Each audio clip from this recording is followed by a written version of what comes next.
읽었던 본문은 여러 가지 의미로 이렇게 우리가 생각할 수 있는데, 그 유대인들은 그 서기관들과 혹은 바리새인들이나 이런 사람들로부터 그 당시 이제 랍비 이제 이런 사람들로부터 계속 이제 율법을 이제 배우고 또 그것을 가지고 그들의 이제 신앙, 즉 여호와 하나님에 대한 그런 신앙을 이래 나타내 보이거든요. 그런데 이제 예수님이 이 땅에 오셔가지고 이 마태복음 안에서는 가장 최초의 그 설교인데 이걸 갖다가 산산수훈 혹은 산산보훈 이렇게 이야기해요. 그래서 그 아주 이 복음의 내용 자체를 이렇게 이제 아주 정립을 하셔가지고 그 마태복음 5장, 6장, 7장 이것 자체를 딱 이렇게 끊임없이 이렇게 처음부터 끝까지 이렇게 말씀을 이렇게 전하십니다. 이 전하시니까 그 반응 자체가 그 이제 이 말씀을 듣던 그런 사람 무리들이 느낀 게 뭐냐니까 이때까지 이제 율법에 대해서 참 많이 이렇게 그 가르침을 받고 막 이랬는데 이 뭔가 좀 눌리고 또 뭔가 이렇게 좀 답답하고 또 뭔가 이렇게 명료하지 못하고 이랬다 그러면 예수님께서 이제 첫부터 마지막까지 즉 마태복음 7장 27절까지 이 말씀을 다 가르치고 나니까 뭔가 이 다른 차원의 그런 세계를 본 듯한 정말 이 다른 뭔가 탁 열린 듯한 그런 느낌도 이 무리들이 놀란 게 바로 이제 그런 부분이었다 하는 그 부분이죠. 그래서 그 이제 우리 특별 기도에 오늘부터 한 5일 정도 이래 남았거든요. 이 남았는데 이걸 갖다가 뭘 좀 해볼까 이래 생각하다가 얼마 전부터 이 산산수훈을 전체 정립을 5일 동안 좀 해보는 게 어떻겠느냐 하는 그런 생각을 좀 했었어요. 그 생각을 하면서 특히 이제 계속 때가 이렇게 뭡니까 그 이제 가까이 오니까 또 뿐만 아니고 진리가 해해지고 또 여러 가지 이제 복음의 변질이 일어나고 이럴 때일수록 그 참 5일간 무엇을 탁 잡으면 좋겠느냐 이렇게 생각하니까 산산수훈보다 더 좋은 거 없다. 그 산산수훈보다 더 이렇게 참 좋은 게 없다 하는 그런 결론을 내리게 됐던 거예요. 저번에도 한때 언젠가는 모르겠지만 작년인가 재작년인가 이 산산수훈 5장 1절부터 쭉 해가지고 한번 강의식으로 어떤 그 조금 문제 수요일인지 어딘가 한 그런 기억은 나거든요. 아마 그때는 막 강의 형태로 해가 막 했던 것 같은데 그래서 오늘도 오늘부터 5일 동안 마칠 때까지 그 마태복음 5장, 6장, 7장 이거를 이제 좀 정립을 했으면 좋겠어요. 그 정립을 딱 해가지고 어떤 상황 속에서도 복음이란 뭐냐 하는 게 내 안에 딱 정리가 돼가지고 어떤 미혹이나 또 어떤 상황 속에서도 흔들리지 않냐는 그런 것 자체가 있었으면 좋겠다. 또 그런 계기가 되었으면 좋겠다 하는 생각이 듭니다. 그래서 오늘은 첫 번째 시간을 어떻게 하는 거니까 그 마태복음 5장에도 여러 가지 주제들이 있잖아요. 또 6장 여러 가지 주제들이 있죠. 7장 여러 가지 주제들이 있죠. 이래 하면 어떻게 되는 거니까 처음에 5장 1절부터 한 11절까지 하고 나면 그 다음에 이제 한 6장 들어가면 앞에 내용을 다 잊어버려요. 그럼 연결이 이래 안 되는 거야. 그러다 보니까 뭔가를 딱 정립을 해야 되겠는데 이게 파트로 이래 하다 보니까 이제 정립이 안 되거든요. 그래서 오늘은 뭐냐니까 마태복음 5장에서 7장까지 어떤 흐름이 있느냐 전체적으로 딱 이렇게 이 볼 수 있는 부분을 이렇게 요약해가지고 이렇게 딱 봤으면 좋겠다 하는 그런 생각이 듭니다. 그래서 마태복음 5장, 6장, 7장 예수님의 하는 그런 산산수훈들 있죠. 이거는 크게 주제별을 4가지 주제가 딱 나와요. 4가지로 딱 요약이 되거든요. 물론 오늘 이거는 뭐냐니까 여러분들께 좀 편안하게 어떻게 접근했으면 좋겠느냐 해가 4가지 주제를 내가 묶은 거지 다르게 묶을 수도 있어요. 그런데 오늘 묶다 보니까 참으로 정립하는 데는 참 이게 좋겠구나. 물론 다음에 또 하면 또 다음에 다른 방법으로 또 여러분들의 상황이 바뀌고 또 이렇게 하면 또 다른 방법으로도 접근하겠죠. 그래서 이 마태복음 이 산산수훈 전체를 네 가지 항목으로 탁 해가지고 이게 이제 탁 정립이 되면 이게 뭐와 같은가 하니까 우리가 참 어떤 때는 뭡니까? 그 어떤 건물이 서가는 걸 보면 땅 파고 일할 때요. 상상이 잘 안 되거든요. 어떤 건물이 있을까? 상상이 잘 안 되는데 어쨌든 간에 뭐 딴 건 놔두라고 뼈대를 탁 만들잖아요. 전체. 뼈대를 탁 만들면 눈이 이제 싹 돌아오면서 아, 이런 형태의 건물이 나오구나. 그래서 그 뒤에는 이제 살을 붙여 나가면 되는 거라. 그래서 오늘은 뭐냐니까 탁 골격이 있죠. 골격. 즉 산산수훈의 골격이 뭐냐 하는 그 골격을 또 이걸 여러 가지로 해버리면 기억에서 또 잊어버리고 이러거든요. 그래서 네 가지 골격이라 그러면 어떤 집을 지으려 그러면 그 네 가지 어떤 기둥이 이렇게 쓸 거 아닙니까? 그래서 골격 자체를 탁 이렇게 이렇게 좀 이래 좀 인식하는 그런 시간을 가졌으면 좋겠다 하는 생각이 듭니다. 제일 첫 번째 이거는 누구나 다 알죠. 제일 첫 번째 주제가 복 있는 사람이요. 이거는 다 외운다, 그죠? 이 복 있는 사람인데, 이 복 있는 사람 자체를 갖다가 그냥 복 있는 사람이라니까 온갖 이 이야기들이 많이 나와요. 그것이 이 복이 무슨 복이냐?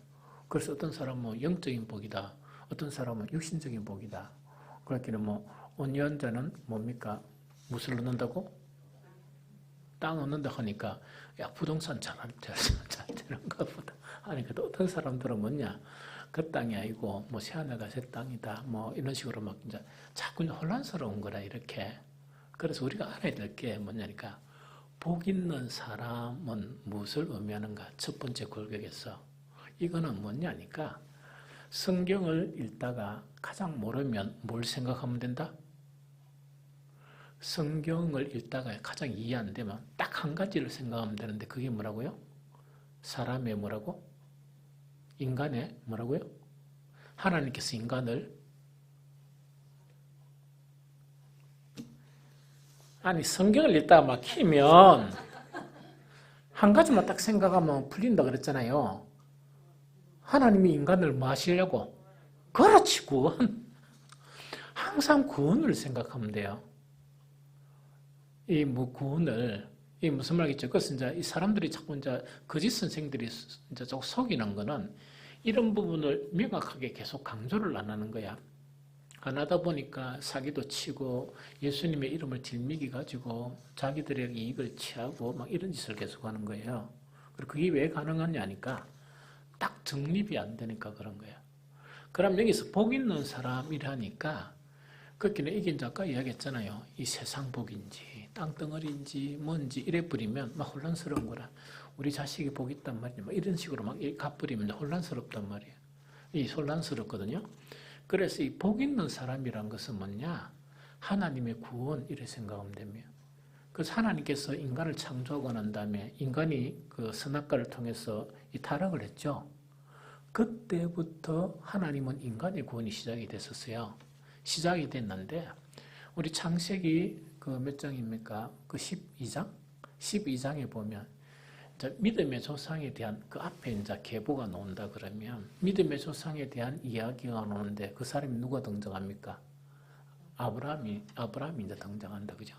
그럼 아브라함을 통해서 이제 그 뒤에 이제 계보 자체가 뭡니까? 즉 모든 민족을 구원하는데 누가 선택을 받았다?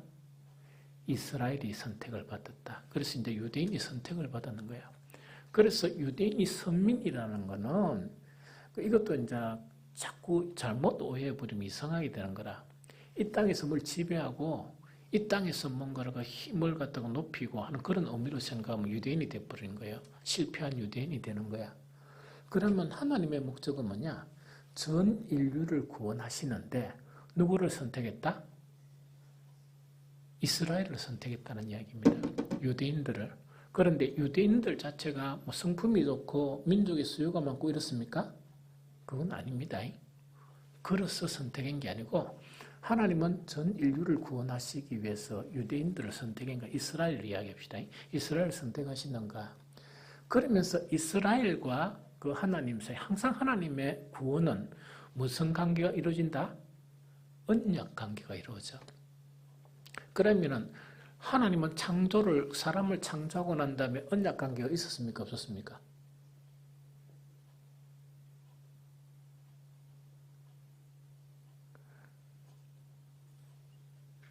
아담과 하와 만들고 난 다음에 하나님과 아담과 하와 사이는 언약 관계입니까? 안 그러면 딴 관계입니까?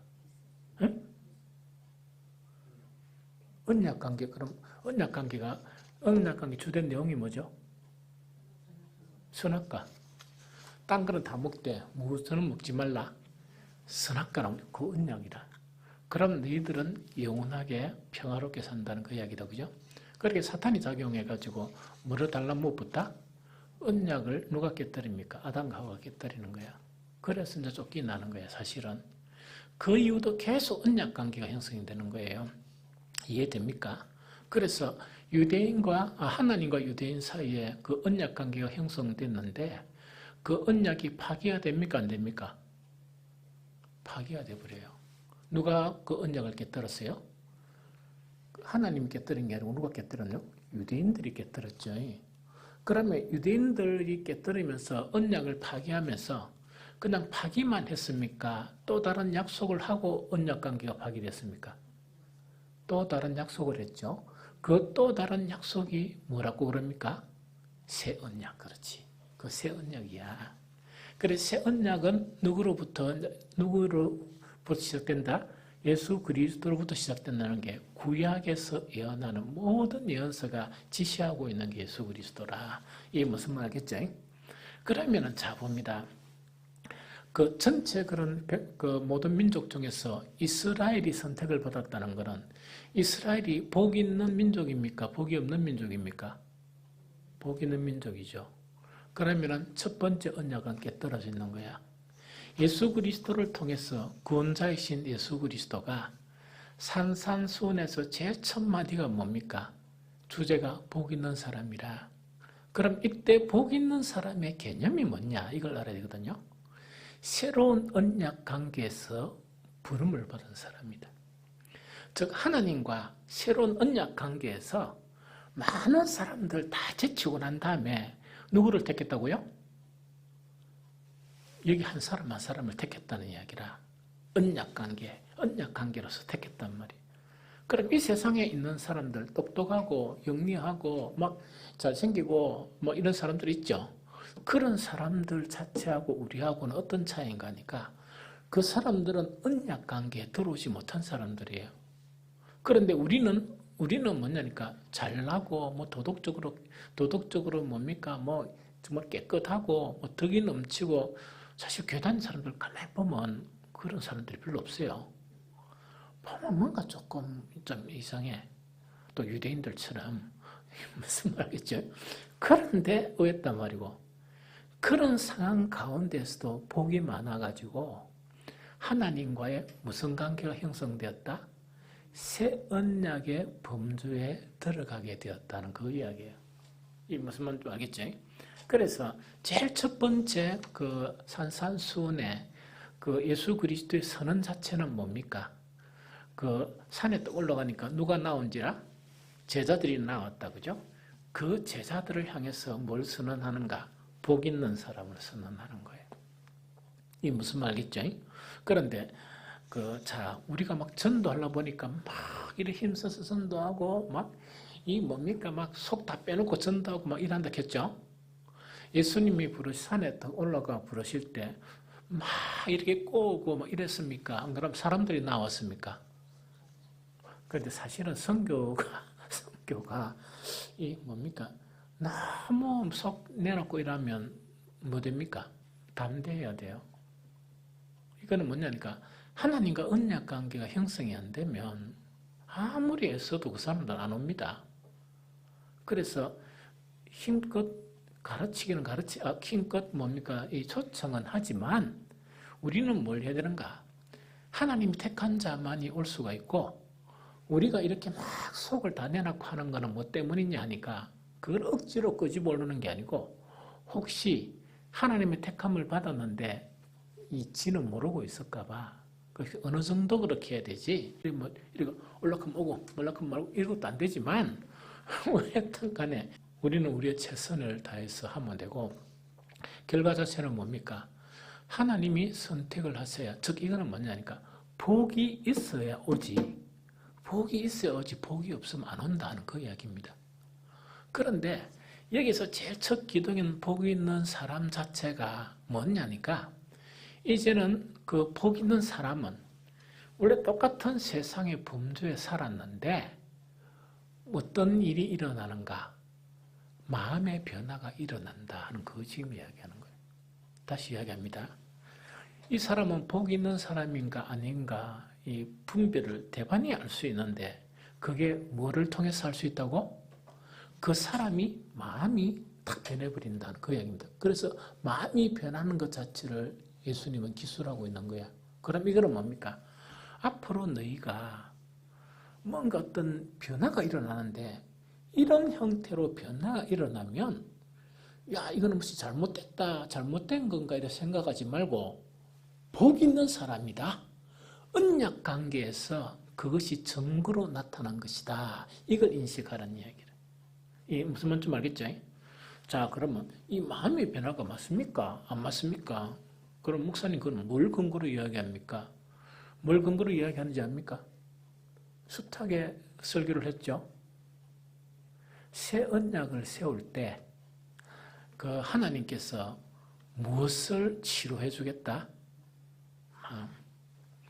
새 언약을 세울 때 하나님께서 마음을 치료해 주겠다 이랬거든요. 그게 에스겔서 11장 19절 20절 보면 오해됐다고요? 내가 그들에게 한 마음을 주고 그 속에 새 영을 주며 그 몸에서 돌 같은 마음을 제거하고 살처럼 부드러운 마음을 주었어. 이 이야기도죠. 마음을 고쳐주겠다는 이야기를. 무슨 말이겠죠? 그럼 이 마음을 고쳐주는 이 마음 자체가 어떤 마음이 형성되는가? 교만한 마음이 아닌 가난한 마음.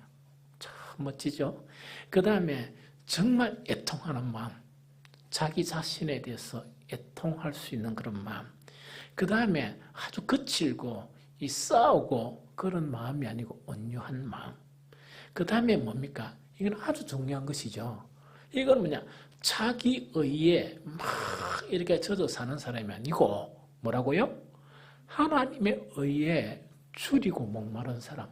그런 마음이 형성되는 거라. 또 그것이 또 뭐가 되느냐니까, 이 세상 온갖 잡덕을로 통해 가지고 마음이 더럽혀진 사람이 아니고 마음이 깨끗한 사람 뿐만 아니고 늘 싸우고 그 다음에 사람들과 둘이 있으면 싸움 붙이고 하는 그런 사람이 마음이 어떻게 변한다고? 평화를 만드는 사람. 그 다음에 또 어떤 마음이라고요? 을을 위해서는 박해도 받을 수 있는 마음의 소유자. 이렇게 바뀐다는 얘기다. 이거 이해됩니까? 이런 형태로 이것이 바뀌게 된다는 그 이야기입니다. 이거 좀 이해가 되겠죠? 이해가 되죠? 그래서 이거는 뭐냐니까 이미 뭐를 통해서 구약의 그 이제 옛 언약을 파기하면서 선지자들을 통해서 새 언약 관계에는 이런 것이 일어난다 하는 것의 선언인데, 그 예언 자체가 누구를 통해서 이루어집니까? 예수 그리스도가 오심으로 말미암아 예수님의 첫 메시지 자체가 뭐라고요? 복 있는 사람은 이런 사람이다. 이때 복 있다는 것은 새 언약의 사람이라. 새 언약의 사람은 이런 마음으로 바뀐다는 그걸 이야기해요. 그럼 이걸 더 구체적으로 설명한 내용이 어떤 내용이라? 이거는 에스겔 11장 19절 20절, 그 다음에 에레미야 31장 31절 34절은 숙지를 하고 있어야 돼요. 다 흔들림 없이 숙지를 하고 있어야 돼요. 그래서 에레미야 31장 31절 33절에 뭐라고 설명하느냐? 여호와의 말씀이니라. 보라, 날이 이르리니 내가 이스라엘 집과 유다 집에 새 언약을 맺으리라. 이미 예언하셨죠? 새 언약을 맺으리라. 이 언약은 내가 그들의 조상들의 손을 잡고 애굽 땅에서 인도하여 내던 날에 맺은 것과 같지 아니할 것은, 그 뒤에 나옵니다. 내가 그들의 남편이 되었어도 그들이 내 언약을 깨뜨렸습니다. 이랬죠. 그러면서 그 여호와의 말씀이리라. 그러나 그날 후에 내가 이스라엘 집과 맺을 언약은 이러하니 곧 내가 무엇을 나의 법을 그들의 속에 두며 그들의 마음에 기록하여 나는 그들의 뭐가 되고 하나님이 되고 그들은 내 백성이 될 것이라 이야기죠. 여호와의 말씀이니라. 자, 이제 다시 정리할게요. 예수님이 복 있는 사람을 선언했어요. 이 복 있는 사람은 구약하고 별개의 복 있는 사람이 아니고 이미 구약에서 예언한 정말 말씀이에요. 복 있는 사람이라. 그래서 뭔가니까 옛날 유대인들은 그 언약 관계를 깨뜨렸죠. 근데 성경을 읽어보면 왜 선지자들이 그렇게 이야기했을까? 그건 압니다. 왜 호세아서를 통해서 하나님과 이스라엘 민족 관계, 민족을 갖다가 부부 관계로 묘사하면서 엄탕한 고멜과 정말 호세아를 이렇게 비교했을까? 그게 이제 알게 되는 거라. 하나님과 언약을 맺으면서 하나님은 나는 그들의 남편이 되었어도 남편이 됐다는 것은 이스라엘은 그들 아내라는 이야기죠. 하나님을 멀리하고 또한 이방 신들을 섬긴 그 자체를 뭔가니까 다른 남자들과 음행하는 그것으로 비유를 한 거예요. 그래서 호세아 선지자에는 그뿐만 아니고 구약 예언서에 그렇게 나타나는 거라. 이해가 되죠? 그래서 이제 여기서 에레미야서에서 이야기하는 거는 뭐냐? 새 언약 자체가 맺어지게 되면 이제는 왜 된다고요? 하나님의 놀랍고 신기한 방법으로 말씀이 어디에 들어간다고? 우리 심령에 들어오는 거예요. 말씀이 우리 심령에 새겨지면 마음이 변화됩니까? 변화 안 됩니까? 변화되죠. 변화되니까 그 결과 자체가 어떤 형태로 변화되나? 전혀 온유하지 못했던 사람이 온유하게 되는 거예요. 그래서 이 온유에 대해서는 뭡니까? 전혀 온유하지 못한 사람이 온유하게 됐다. 내가 지금도 아직까지 멀었어요. 멀었지만 나는 전형적인 채시라. 그렇게 내가 내성적이고 참는 거는 참 잘해요. 무조건 한 벌에 뭡니까?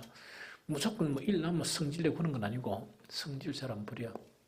참고 하다가 폭발한다고 내가 얘기했죠. 억수로 오래 참아요. 그래서 내 폭발하기 직전까지 사람들이 내를 보면 뭐라 하는 거니까 보통 이래 이야기합니다. 그 좀 조금 좀 거친 사람들이 뭐냐니까 채영은 법이 없어도 살 사람입니다. 이러거든요. 폭발하고 난 이후에 말이 바뀔 겁니다. 우와 딱 이래가지고 우와 깜짝 놀래. 우와 이래가지고 폭발하는 거 보고 이제 그냥 놀래버리는 거예요. 그러니까 그 복음 하나님의 말씀이 그냥 말씀이 행위의 말씀 같으면 속사람이 바뀌면 안 바뀌죠. 말씀 자체가 들어와가 내 마음에 새겨지는 거예요. 그러다 보니까 차츰 온유하지 못했던 것이 온유하게 되는 거예요. 이 무슨 말인지 알겠죠? 그래서 이제 신약 성경에 뭐냐? 새 언약 이꼴은 무슨 사람? 새 사람. 새 사람. 즉 옛날 사람이 아니고 새 사람이란 말이에요. 새 사람을 입었다는 그 이야기입니다. 그래서 이 복 있는 사람 자체는 요거를 이제 핵심 자체가 뭐냐니까 구원과 연관되고 이거는 언약과 연관되어 있다. 이렇게 받아들여야 혼란이 안 일어나요. 이 혼란이 안 일어나. 이 무슨 말 알겠죠? 지금 교회 다니는 사람들 이래 평신들 물어보면 온유한 사람은 땅을 얻는다. 그 성경 구절을 모르는 사람이 한 절반 될 거고. 내가 지금 짐작하기는 온유한 사람이 그런 복을 받아요? 이렇게 이야기하는 사람도 있을 거예요. 아마 그것도 좀 만날 거라고. 그런데 그 말을 아는 사람은 뭐냐니까 이 땅에 땅을 많이 주시는데 나는 왜 땅을 안 주는 거? 그래서 어떤 사람은 또 뭔가 내 성격이 이래가지고 내가 땅을 안 주시는가 보다. 막 이래 생각하는 사람도 있고. 그런데 이 의미는 두 가지예요. 새 하늘과 새 땅도 맞고 이 땅의 땅도 필요하면 주세요. 성경은 원리가 그래. 그러나 중점은 새 하늘과 새 땅이겠습니까? 이 땅의 땅이겠습니까? 우스는 새하늘과 새 땅입니다. 그래서 어떤 사람들은 뭐냐, 이 세상의 땅 자체를 무시해버리는 거야. 그러나 성경에서는 그렇지 않아. 구약하고 신약에 보면 늘 이야기했죠. 우리가 가야 될 천국이 있고 이 땅에 있어야 될 천국이 있지. 그래서 이 땅에 도래하는 천국도 행복을 이야기하는데, 천국, 가야 될 천국에서 누릴 수 있는 그 행복의 그림자에 불과해요. 미미한 그런 영향에 불과해. 그러나 진짜 행복은 어디 가서 느낀다고? 온전한 그 행복은 천국에서 누려요. 그래서 이 땅의 거는 뭐냐? 싸우고, 이때 싸운다는 자기와의 싸움이겠지. 자기와의 싸움에서 싸우고 하면서 천국을 형성해 나가는 거예요. 전쟁과 같은 그런 속에서 조금씩. 부부도 뭡니까? 처음에 이제 결혼하면 막 되게 싸우는 관계든지, 안 그러면 상하는 관계라는 거는 표현을 잘하는 사람 속이 상하겠지. 이래가지고 이제 계속 살아가면서 신앙으로 뭐냐, 관계성이 아름다워지는 거예요. 하나씩. 그런데 아름다워지는 거는 뭐냐? 자기 포기가 있어야 아름다워져요. 서로 간에 이래가 자기도 하나씩 포기하고. 그런데 막 그럴 때 섭섭하게 생각하면 안 돼. 나는 10개 포기했는데 니는 뭐 1개밖에 포기 안 하노? 이런 거 있죠? 10개 포기한 게 복이 있는 사람이라. 이해가 되죠? 그래서 1개 포기하면 별로 복이 없어. 그렇게 생각해야 되지. 나는 10개 포기했는데 니는 뭐 1개밖에 포기 안 하노? 이러면 안 되지. 그거는 뭐와 같은 거니까 둘 다 얼굴이 엉망진창 때가 묻어가요. 막 냄새나도 보기 싫은데 지는 세수를 싹 해가 비누고 했단 말이야. 상대방은 물만 묻힌단 말이야. 그럼 지는 뒤 깨끗해지는데 상대방은 더럽잖아. 그거 가지고 나는 막 이렇게 깨끗하나 하는 사람이지. 그거 비슷해. 기분 나빠 죽겠네. 나는 깨끗해서 기분 나쁘다. 이런 거 있죠. 그러니까 이런 그런 부분이에요. 그래서 다시 이제 정리해보면 한 가지 축 자체가 예수님의 그런 선언 자체가 복 있는 사람인데, 이 복은 구원과 연관되어 있고 이 복은 언약과 연관되어 있다. 그래서 언약 밖에 있었던 사람들이 놀랍게 언약 안에 들어왔는데 이단들이 너무 많고 사이비들이 너무 많잖아요. 그래서 진짜 언약 관계에 들어온 사람들은 어떻게 되느냐? 이 8가지 현상 자체가 나타난다. 그걸 이야기하는 거예요. 이 무슨 말이겠죠? 그러면 뭐냐니까 차츰 이런 부분이 나타나다 보면 어떤 사람은 좀 빨리 나타나고 어떤 사람은 더디게 나타나겠지. 그건 어쩔 수 없어요. 그거는 성격도 다르고 성품도 다르고 또 뭡니까? 또 여러 모양에서 정도가 달라서 그래요. 정도가 달라서 그럴 수밖에 없어. 그러나 이런 현상이 이거는 누구로만 나눈 거니까 상대방 보기에도 안 변했다 알지만 지는 지 자신이 보면서 내가 조금 변해가구나. 이거 알까 이가. 상대방은 10개 바꿨는데 그래도 난 1개 안 바꿨나 이런 거 있죠. 지는 알아. 아니까 정말 내가 구원받은 자임을, 내가 선민임을 알게 되는 거예요. 알겠습니까? 그래서 10개 바꾼 사람은 1개 바꾼 사람을 좀 용납해야 돼. 용납하고 좀 오래 참아주고 기도해주고, 그게 이제 참된 그리스도인의 모습이야. 알겠죠? 그 첫 번째 이야기하는 거는 이 복 있는 사람이라. 그러면 복 있는 사람의 마음의 변화가 이렇게 되어 있는데, 복 있는 사람, 두 번째 기둥 자체가 어떤 기둥인가 하니까, 복 있는 사람이 되어야 될 사람은 어떤 사람인가? 이 되어야 될 사람 어떤 사람인가? 이거는 뭐냐니까, 세상에 영향을 줄 수 있는 사람이에요. 세상에 영향을 줄 수 있는 사람이에요. 그래서 이거는 빛과 소금을 이야기합니다. 빛과 소금을 이야기합니다. 그래서 이거는 뭐냐? 어두운 세상에 뭐 하는 사람? 빛을 비추는 사람, 어둠의 세상에 빛을 비추는 사람이 되어야 돼요. 이게 무슨 말이겠죠? 그런데 예수님의 이 말씀을 가장 잘 해석한 이 서신서가 어디에 있었습니까? 책 원래 우리가 전체를 한번 나눴죠? 기억이 납니까? 요한 1서. 자, 요한 1서는 이 문제를 어떻게 풀었나 하니까 이렇게 푼 거예요. 생명의 말씀에 관하여 있는 내가 하나님 예수 그리스도를 이제 이야기하는 거야. 그러면서 요한이 접근하는 거는 뭐란 말입니까? 전도 자체가 무엇으로 표현했다? 사귐으로 표현했는데 복음을 가진 사람하고 사귐을 이야기해요. 우리가 이제 복음을 가졌기 때문에 이제 사귐을 이야기한다, 그죠? 그 사귐은 누구와 함께하는 사귐이라? 하나님과 예수 그리스도와 함께하는 그런 사귐이다, 이런 이야기죠. 그러면은 자기들도 하나님과 사귐이 있단 말입니까? 없단 말입니까? 있다는 이야기죠. 그런데 강조하는 것은 뭐냐? 하나님의 본성이 무엇이기 때문에? 빛이시기 때문에 하나님과 사귐이 있는 사람은 어둠에 거해야 된다, 빛에 거해야 된다. 그 이야기입니다.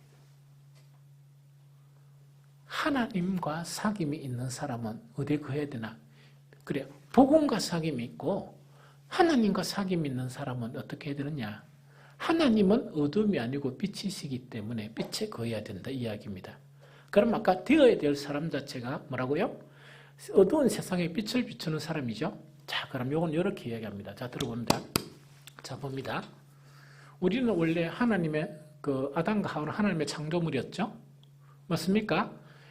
이 친구들이 이 조상들이 이 선악과를 먹음으로 말미암아 어디에 빠졌습니까? 어둠 속에 빠졌죠. 맞죠? 그러면 하나님은 빛이시기 때문에 이 어둠에 있는 사람을 어둠 속에서 뭐 종교의식이나 기도나 이거 하는 게 아니고 어둠에서 끄잡아 내가 어디에 거하게 해야 되는 거? 빛에 거하게 해야 되는 거라. 그래서 요한복음 1장 1절에도 보면 빛이 어둠에 왔을 때 어둠이 깨닫지 못했더라. 빛으로 묘사되는 거예요. 그러면은 빛 자체는 구원을 이야기합니다. 구원을 이야기하고 빛 자체는 뭐냐니까 이 하나님과 예수 그리스도의 그런 본성을 이야기해요. 그러면은 하나님의 선택을 받은 새 언약의 사람은 어둠의 사람입니까? 빛의 사람입니까? 그 이야기라. 빛의 사람이어야 되니까 이 사람들은 예수 그리스도의 빛을 누구에게 비춰준다고? 어둠에 있는 사람들에게 비추는 사람이 되어야 된다. 그 이야기입니다. 이게 무슨 말인지 좀 알겠죠? 그래서 한 축 자체는 뭐냐? 복 있는 사람을 이야기한다면 한 축 자체는 그 사람이 되어야 될 것이 궁극적으로 뭐냐 하는 그걸 이야기합니다. 그래서 하나는 되어야 될 사람을 두 가지 측면으로 이야기하는데 하나는 뭡니까? 당연히 어둠 속에서 무엇이 되어야 돼? 빛이 되어야 된다. 빛의 사람이 되어야 되고 그래서 어떤 영향을 주는가? 어둠의 세상에 빛을 비춰줄 수 있는 당연히 빛의 사람이 되어야 된다 하는 그거를 이야기하고 두 번째는 뭡니까? 썩어져가는 그런 세상에 무엇을 역할을 해야 된다? 소금의 역할을 해야 된다. 그러니까 소금의 역할에서 가장 중요한 것은 뭡니까? 소금에 무엇을 잃지 않아야 된다? 뭐라고요? 맛을 잃어버리면 안 된다. 그 이야기입니다. 그럼 이거는 뭡니까? 그리스도인들은 참 그리스도인이 되면 자연스럽게 빛의 사람이 되어서 가는데 문제는 뭐냐? 그리스도인이 되었는데도 짠맛이 없다. 맛을 잃어버렸다. 그거는 아무 소용이 없다 하는 그걸 성경에서는 계속 이야기하죠. 그래서 오늘 이 시대가 왜 어둡다고 이야기하는 거니까 당연히 하나님하고 교제를 관계성이 되는 사람이면 하나님의 새 언약 관계에 있으려고 그러면 어둠이 있어야 됩니까? 빛이 있어야 됩니까? 빛이 있어야 되는데 어떤 성직자라 하면서 안 그러면 교회에서 어떤 영향력 있는 사람들이라 하면서 성직자를 이름 가지고 또한 성도란 이름은 가지는데 여전히 어디에 있단 말입니까? 어둠에 있는 것이 문제라. 그래서 그것을 타락이라 그래요. 타락한 세대. 그렇게 너무 어둠에 많이 있으면 어떻게 됩니까? 하나님 심판이 그렇게 최종적인 심판이고 부분적인 심판이 계속 일어나는 거예요. 그러고 맛을 잃어버린 그리스도인, 세상 사람인지 안 그러면 이 그리스도인이 구분이 안 되는 거예요. 내가 어릴 때만 하더라도 그리스도인들은 독특한 면들이 있었어요. 그래서 세상 사람들이 자꾸 시비를 거는 거야. 왜 시비 겁니까? 잘난 척하고 쥐만 뭐 깨끗한 척하고 쥐만 깨끗한 척이 그렇게 깨끗하게 살아가려고 노력을 하지. 쥐만 뭐 이렇게 하다 보니까 계속 핍박받고 계속 또 이렇게 이제 힘들게 좀 생활하고 있죠. 그런 부분이 되게 많았었어요. 그거는 뭐냐니까 소금의 맛을 딱 지니고 있다는 이야기거든. 그렇죠? 그건 오늘날에는 뭐 그런 게 관계없다는 거는 맛을 잃어버렸다. 그 이야기입니다.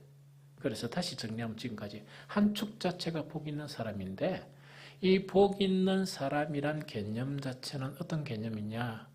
구원과 언약 관계로서 생각해야 된다. 그리고 그 언약 관계에서 가장 핵심되는 내용이 말씀 자체가 신비에 새겨짐으로 말미암아서 8가지의 마음의 변화가 일어난다. 이 무슨 말이겠죠? 이것이 바로 구원의 그런 증거다. 이 무슨 말이겠죠? 그래서 자기 자신이 다 알아요. 내가 내일 죽으면, 오늘 밤에 죽으면 내가 천국 가나 지옥 가 대반해야 합니다. 왜 아는가? 내 속에 그런 변화가 일어나면 그거는 뭐 그렇게 뭐 100% 퍼펙트하다는 이야기는 아니고 그런 현상으로 내가 이끌려서 가고 있으면 나는 이미 복받은 사람입니다. 이미 그렇게 행복학교 요새 그분 목사님처럼 봤는데 할머니한테 딱 가면서 뭐 할머니들 뭐 한다 했어요. 지옥 갈 운명은 아니네 이러면서 그건 맞습니까? 딱 보니까 지옥 갈 운명은 아니네. 지옥 갈 팔자는 아니네. 이러면서 이 할머니들 막 부추기고 하더만은 요새 못 가가 그분들 되게 힘들 거야. 경건하게 못 가가지고. 그죠? 그래서, 진짜 요점 알겠죠? 그래서 되어야 될 사람 자체는 이거는 참 그리스도인이 되면 빛이 될 수밖에 없고, 그 빛을, 왜냐하면 소속이 이제 어둠에서 빛으로 바뀌기 때문에 빛이 될 수밖에 없고, 독특한 소금의 그런 맛을 지니게 될 수밖에 없다는 그걸 이야기합니다. 그 다음 큰 세 번째 축 있죠. 큰 세 번째, 그렇게 하나는 복 있는 사람이면 하나는 되어야 될 사람 같으면 하나가 뭡니까? 뭐냐니까 무엇으로 될 수 있는가? 이건 이미 복 있는 사람에서 언급을 했어요. 무엇으로 될 수 있는가? 이 이야기다, 그죠? 이게 마태복음 5장 17절 20절인데 읽어보고 내가 설명해 줄게요. 마태복음 5장 17절 20절 같이 한번 읽어봅니다.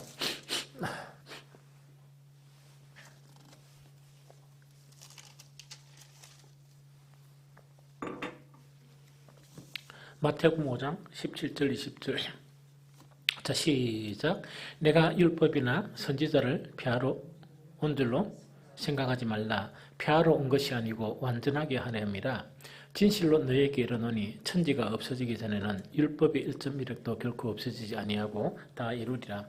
그러므로 누구든지 이 계명 중에 지극히 작은 것 하나라도 버리고 또 그같이 사람을 가르치는 자는 천국에서 지극히 작다 일컬음을 받을 것이요 누구든지 이를 행하며 가르치는 자는 천국에서 크다 일컬음을 받으리라. 내가 너에게 이르노니 너희 의가 서기관과 바리새인들보다 더 낫지 못하면 결코 천국에 들어가지 못하리라 하는 요 말씀입니다. 그럼 요거는 이제 뭔가니까 이야기입니다. 그럼 이거는 뭐냐, 무엇으로서 가능하냐 이야기다, 그죠? 그러면 여기서 율법을 이야기가 왜 나오나? 원래는 율법으로 그때 유대인들은 가능하다고 생각했죠. 맞죠? 그러나 뭔가 답답한 것이 있었는데 예수님이 오셔가지고 마태복음 5장, 6장, 7장 산산의 설교를 듣고 난 이후에 놀래붙는 거야. 놀래쁜 거예요. 그게 근이 있다는 거는 뭐냐? 율법을 통해서 그러니까 뭔가 이렇게 깝깝하고 뭐 선미는 말은 해도 뭔가 이렇게 충족되지 못했는데 예수님의 설교 한 편으로서 그게 없어져 버리는 거야. 너무 충격을 받았는 거야, 사실은. 이게 무슨 말이겠죠? 자, 그걸 이야기하죠. 그러면서 예수님은 율법의 이야기를 이야기하는데 그들이 가진 율법으로 가능하다, 불가능하다? 불가능한데 그 율법이 불가능한 불완전함 자체를 누가 완성을 시킨다? 예수 그리스도로 가능하다는 얘기입니다. 즉 그들이 가지고 있는 율법이 있죠. 이 율법 가지고는 뭔가 이렇게 좀 찝찝하고 뭔가 좀 이렇게 됐는데 그것이 누구를 통해서 가능하다? 예수 그리스도를 통해 가능한 거예요. 그래서 그게 여러 가지 사람들이 있는데 가장 대표적인 사람이 어떤 사람이었어요? 바울이 잘난 척하고 그 다음에 율법이 어려는 뭐랄까요? 흠없는 것이 율법이 어려는 흠이 없는 자로다 뭐 이랬는데 그런데 뭔가 이렇게 막 이렇게 잘난 척하고 했는데 그게 이제 좀 단 줄 알았는 거야. 알았는데 부활하신 예수 그리스도를 다메섹 독상에서 만나고 난 다음에 이 양반도 이게 산산수훈의 설교를 들은 사람처럼 충격을 받아본 거예요. 깜짝 놀랐던 거예요. 깜짝 놀랐다는 건 뭐냐? 그래 뭔가를 뭐 그래도 막 이 뭐 조상대대로, 그 다음에 그 당시에 가장 유명한 그 두 학파 중에 한 학파에서 수제자로 있었던 사람인데 자존심이 얼마나 강했어요. 그래서 그걸로 견디고 살았는데 진짜 빛이신 예수 그리스도가 오니까 눈이 멀어졌다는 게 뭐냐? 아무것도 모르는 무지한 자기 자신을 발견해 버리는 거예요. 얼마나 부끄럽겠어요. 얼마나 처량하고 부끄럽겠어요. 이 무슨 말 좀 알겠죠? 그래서 철저하게 이렇게 무능한 율법, 철저하게 구원을 이룰 수 없는 그 율법을 잡고 있다가 그리스도를 만나자 말자 충격을 받았는 거예요. 이 무슨 말 좀 알겠죠? 그래서 이거는 뭐냐? 예수 그리스도는 완전할 수 없는 율법에 대해서 뭐하게? 완전하게.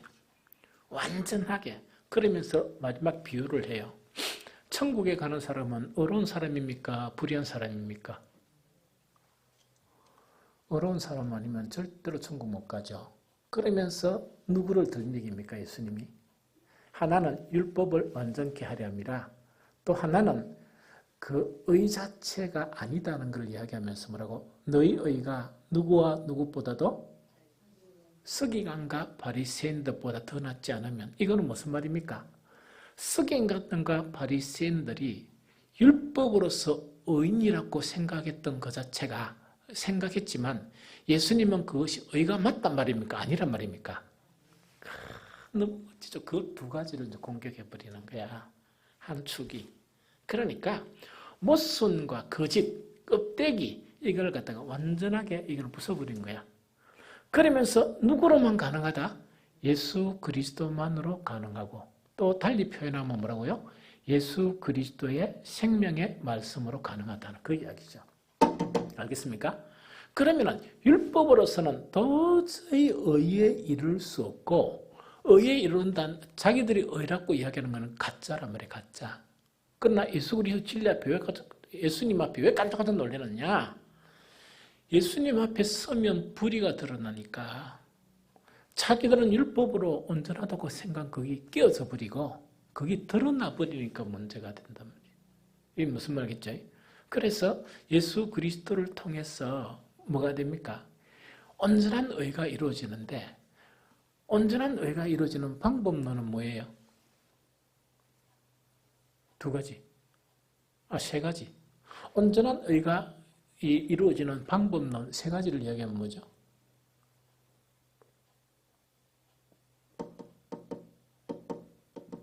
오해연, 고기 숙이지 말고 버터 들고 이야기해봐. 율법으로서는 불가능한 의 자체가 어떻게 예수 그리스도를 통해서 온전한 의가 되어서 천국에 갔냐?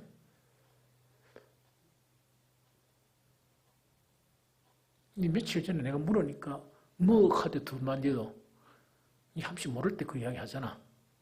뭐 치읓자 들어가는 거. 지금 이야기해야 돼. 그때 이야기하면 안 되고. 이거는 이제 세 가지를 통해서 그래요. 이거는 우리가 벗어날 수 없는 우리들에게 그 뭐 때문에 그 뭡니까 그래요. 우리 불의와 죄 때문에 그렇잖아요. 그래서 첫 번째가 뭐냐? 예수 그리스도의 십자가를 통해서 우리 지난 모든 죄와 지금의 죄와 앞으로 지을 그런 모든 죄 자체를 구속하시는 거라. 그런데 이 구속 자체가 뭐냐? 뭐를 통해서 이루어진다? 예수 그리스도를 믿음으로 말미암아 의롭다 인정함을 받는 것을 통해서 이거는 의롭게 되는 거예요. 그걸 칭의라고 그래요. 이때 의는 칭의, 의롭다고 인정받는 의를 이야기합니다. 완벽한 의가 아니죠. 하나님처럼 완벽한 의가 아니고 디비지고 자빠지고 속에 뭡니까 더러운 것이 좀 있어도 무엇 때문에 인정한다고? 대가 자체는 누가 치르고 예수님의 십자가를 통해서 이미 치러버렸단 말이야. 죄의 대가는. 그러기에 쉽게 이야기가 형벌을 다 받아보는 거라. 형벌을 다 받아버리니까 그 형벌을 다 받아보니까 우리의 그런 남은 죄나 앞으로 있을 죄는 뭡니까? 예수님이 대신 형벌을 받았기 때문에 형벌을 받습니까? 안 받습니까? 안 받죠. 여기 칭이라. 이게 칭이란 말이야. 그러나 이놈들이 우리 말이야, 우리. 그죠? 우리가 예수님처럼 완벽한 의입니까? 의가 아닙니까? 아니죠. 아니다 보니까 두 번째 무엇을 통해서? 성화를 통해서. 예수님처럼 닮아가는 그 성화를 통해서, 이제, 이 불의를 버리고, 진짜 의를 닮아가는 거예요. 그러면 그걸로서 끝납니까? 마지막 하나가 있어야 됩니까? 그렇지, 영화. 이거는 뭐냐니까. 우리를 괴롭히는 거를 이제 바울은 두 가지로 이야기해요. 하나는 뭐냐? 육체라 이야기하고, 하나는 영이라 이야기해. 그래서 새롭게 태어난 사람은 이제 영의 사람이라, 영의 사람은 왜 고통을 하느냐? 육체하고 연합됐기 때문에 고통하는 거야. 왜? 우리의 몸과 우리의 육체와 우리 영혼이 분리 못하기 때문에. 그러다 보니까 때로는 넘어지고 화도 내고 자빠지고 넘어지도 한단 말이죠. 그런데 이제 하나님께서 우리를 온전하게 구원하시려고 우리에게 무엇을 주신다? 죽음을 주시는 거야. 죽음은 뭐라고? 이 썩고 너무나 힘든 이 여러 가지 육체하고 무엇을 분리시킨다? 영을 분리시킨단 말이야. 그러면 죽음은 뭐라고? 영혼의 자유라고 이야기하죠. 왜 자유냐? 더 이상 괴롭히는 육체가 이제 없기 때문에 자유롭단 말이에요. 그러면 사람이 되려고 그러면 뭐가 필요합니까? 영덩어리만 있으면 안 되잖아. 그럼 뭐가 필요해? 몸이 필요하죠. 예수 그리스도의 재림 때 우리는 티도 없고 흠도 없는 하늘로부터는 새 몸, 새 장막을 입게 되는 거예요. 그럼 이거는 100% 퍼펙트하죠? 그래서 천국 가게 되는 거예요. 그래서 예수님은 뭐라고 얘기하는 이야기다, 그죠? 너희 의가 서기관과 바리새인들보다 더 낫지 못하면 결국 천국에 들어가지 못하리라. 지금 들어보니까 서기관들과 바리새인의 의는 의입니까? 의가 아닙니까? 이건 완전히 말도 안 되는 의지만 예수 그리스도를 통한 그 의 자체는 완전한 의예요. 그래서 여러분들과 나는 뭡니까? 순간순간 고통하고 하는데 그게 살아있을 동안 그렇게 하는 거예요. 바울은 이제 선한 싸움을 싸웠듯이 자기 자신과 싸우고 죄와 싸우고 좀 이기다가도 또 지기도 하고 막 이래요. 막 고통하고 이렇죠. 그런 과정을 통해서 그게 믿음의 과정이라. 그 나중에는 뭐냐? 우리의 영혼이 자유함을 얻게 돼요. 내 자아로부터 자유함을 얻게 되는 거예요. 그러면서 예수 그리스도에 오실 때 우리는 온전한 그런 몸을 입게 됨으로써 완전한 의에 이르게 되는 거예요. 그래서 뭐를 통해서만 가능하다? 율법을 통해서 불가능합니다. 뭘 통해서만?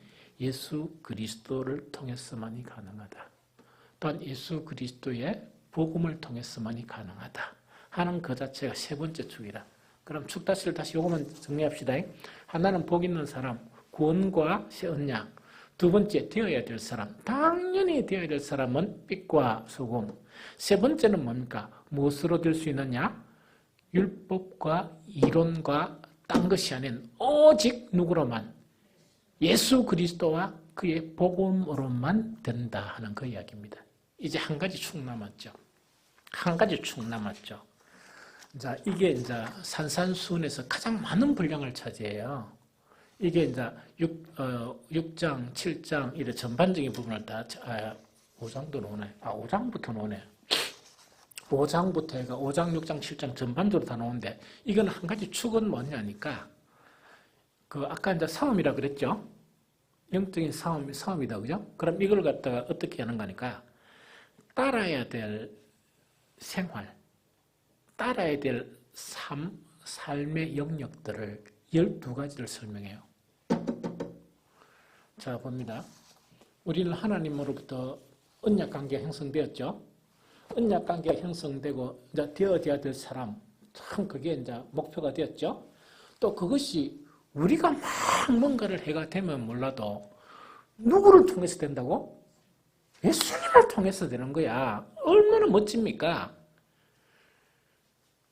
옛날에는 지가 율법을 해가지고 지가 막 설치고 해야 되잖아. 지금은 무엇을 통해서 된다? 예수 그리스도, 즉 생명의 말씀을 통해서 우리가 이제 되는 거야. 그러면 이제 이런 것을 통해서 이제 우리가 말씀, 즉 생명의 말씀 예수 그리스도를 따라가고 사탄은 우리를 끄집어내려고 그러고 이 세상은 우리를 붙들고 이러죠. 이런 가운데 이제 우리가 싸우면서 형성해야 되는 거야. 따라야 될 그런 삶이 있는데 율법 종류를 가지 하면 내가 저번에 한 몇 가지라고 그랬습니까? 기억이 있어보다 300 몇십 가지? 저건 400 몇십 가지인가? 여러분들 그럼 360가지라고 이야기하자. 너는 자가 되리라 해가지고 1월 1일 날 한 가지를 지키는 거야. 1월 2일 날 피 2가지 지킨 거야. 1월 30일 날 30가지째 지키려고 하니까 1월 1일 날 지킨 게 이자부스. 이러면 얼마나 피곤하겠습니까? 아니 상상을 안 해봐. 원칙을 딱 정해가 300 몇십 가지를 정했단 말이야. 그래서 내가 율법을 지켜서 내가 온전하게 되리라 이래가지고 1일 1일 날 일해가 막 기도하면서 주여 이래가 막 일했는 거야. 그래가 한 15일 되니까 머리가 찐합니까 안 납니까? 15가지 막 이래 혼란스럽죠? 그래 막 이래 했는데 1월 30일 날은 이제 30까지 360번째가 아니고 30번째를 막 지키는데 30번째는 지켰는데 1월 1일 날 지킨 걸 잊어버리는 거야. 그러면 너무 피곤한 인생이 되겠죠. 산산수훈에서는요. 따라야 될 삶의 본을 12가지 영역을 탁 제시했어요. 너무 은혜스럽죠. 360가지가 아니고 그게 또 더 세분하면 400 몇십 가지야. 이게 뭔가니까 안식일로 밖에 나가니까 염소가 구덩이 빠졌다. 어떻게 해야 되느냐 하면 원칙들을 다 이해하려고 하면 한참 많아. 반드시 손으로 끄집어내면 안 된다. 뭐냐? 짝대기로 끄집어내야 돼. 이런 여러 가지가 너무 많은 거야. 그런데 그게 또 바뀌어. 상황이 또 바뀌겠죠? 머리가 찐나요. 그게 율법이야. 이게 무슨 말인지 모르겠는데, 그런데 바울 대단한 사람이지. 율법의 어로는 뭐 없는 사람? 흠이 없죠. 생활에 따라서 이런 경우도 있겠지. 목축을 안 하고 일하면, 공부만 하면 왜 되겠습니까? 많은 영역을 안 지켜도 되지. 지옥한 짐승도 아무것도 없으니까. 그런데 예수님은 뭐냐? 따라야 될 그런 삶의 범주를 12가지 영역에 딱 국한시켜 놨어요. 근데 나 이게 보니까 이게 12가지의, 이제 한 축에 12가지 원칙이 있죠. 이것만 지키면 이게 서로 유기적으로 되어져 가지고 하나님의 사람으로 온전하게 될 가능성이 있어요. 그래서 오늘은 개우니까 간단하게 읽어줄게요. 제일 첫 번째 뭐 하지 마라? 화내지 마라. 이겁니다. 화내는 것은 율법에 뭐와 같다? 살인과 같다. 두 번째, 간음하지 말라. 이 간음은 뭐냐? 하나님이 거룩하시기 때문에 거룩해라는 그런 이야기입니다. 세 번째는 뭔 줄 압니까? 쉴 데 없이 맹세하지 말라. 왜냐니까 너는 맹세할 사람이 아니다. 그냥 하면 한다, 못 하면 못 한다. 지금 얘면 얘고 뭐는 아닌데 이래야지. 가정애가 있답니까? 분명히 못하는 아가 나는 분명히 맹세한다. 그럼 맹세하는 그걸 더럽히니까 맹세하는 사람 하지 말고 그냥 그 순간에 할 수 있으면 요거 내가 할게요. 이거 못 할게요. 있는 그대로 이렇게 잘 표현해라 하는 그 이야기고, 그 다음에 네 번째가 악한 자를 대적하지 마라. 악한 자 대적 안 하면 기분 나빠 죽겠죠. 처음에 그 운전하면서 있답니까? 참 많이 연단됐거든요.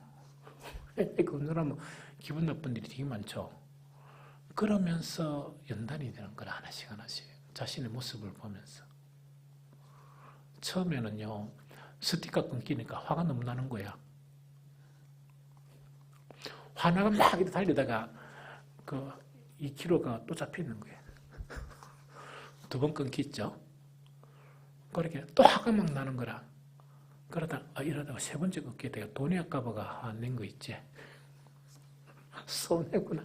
그러면서 어떻게 생각해 나가니까 이거는 내가 잘못했고 내가 해라 화를 낼까. 경찰은 끈을 끊었는데 그렇게 이 하나하나를 이래 뭡니까 이게 훈련식이 나오는 거라. 그러면서 나중에 이제 정립이었던 게 뭐냐, 스티커 끊기는 거는 큰 사고가 안 나도록 지금 보험 비슷하게 드는 거고, 그렇게 너무 마음 편해지더라고. 그리고 그 이후에 끊길 일이 없는 거예요. 그 이후에는 별로 끊길 일이 없더라고. 이 무슨 말인지 좀 알겠죠? 그래서 자관 뭐 이런 부분이고, 그 다음에 다섯 번째가 원수까지, 요거는 다음에 또 합니다. 5일날 원수까지 사랑하라. 그 다음 여섯 번째, 선을 베풀어라. 선인데 자랑하지 않는 선을 베풀라. 선의를 베푼다는 거 알겠죠? 구제를 이야기한다, 그죠? 이제 일곱 번째, 뭐라 합니까? 처음에 노하지 말라, 간음하지 말라, 맹세 없는 삶을 살라. 그 다음 악한 자를 대적하지 말고 원수까지 사랑하라. 자랑하지 않는 선을 베풀라. 그 다음에 기도와 금식을 하라. 그 다음에 보물을 하늘에 쌓아두라. 그 다음에 비판하지 말라. 그 다음에 지속적으로 추구를 해라. 추구하는 삶을 살라. 그렇게 딱 이렇게 태평하게 있지 말고. 그 다음에 11번째, 좁은 문, 좁은 길로 가라. 12번째, 열매를 맺으라. 요 12가지. 그래서 이거는요, 처음엔 일하니까 혼란스럽죠. 그러나 율법 400몇 가지보다 훨씬 낫거든요. 이걸 갖다가 딱 목표를 두고 살아나가고, 그 오늘 이야기한 그 네 가지 축 있죠. 이 축 자체를 딱 이렇게 우리의 그런 삶 속에 이 나타내 보이면 흔들림이 없습니다. 그렇게 이제 정립이 된다는 이야기라. 그래서 오늘은 첫 시간에 전체를 다 했고, 이걸 범주 안에서 세부적인 부분을 그 주일날 저녁까지 그 성령께서 인도해 주시는 대로 이렇게 계속 반복하고 또 깊이 있게 설명하고 또 반복하고 한 가지씩 깊이 있게 설명하고 이래가 전체를 마치는 그런 시간을 갖도록 하겠습니다.